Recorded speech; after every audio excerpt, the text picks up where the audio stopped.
কি অবস্থা তোমার? হঠাৎ এমন কথা? কি হয়েছে তোমার? আরে তেমন কিছু না, বাসা দিয়ে নাকি ছেলে দেখছে। হুম, তো কি হয়েছে? ছেলের নাকি সরকারি চাকরি আছে। থাকতে পারে, জানি না। ও আচ্ছা, তুমি এত কিছু কিভাবে জানলে? তোমার কাজিন বলছে। ও আচ্ছা, এইসব খবর ও ভালো রাখে। তোমার পরিবার তো মনে হয় রাজি। কি করবে এখন? আমাদের সম্পর্ক কি এখানেই সমাপ্তি? এই শোন, বিয়ে আমি করব, আমার পরিবার না। আর তোর এত কিছু কে ভাবতে বলছে?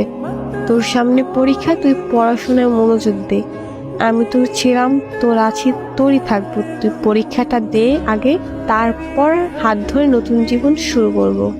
সত্যি তো? হ্যাঁ সত্যি। তোর হাত ধরছি কি অন্য কারো হয়ে যাবো এই জন্য নাকি? শেষ অব্দি তোর সাথে থাকবো, এটা মাথায় রাখ। পড়তে যা এখন। আচ্ছা।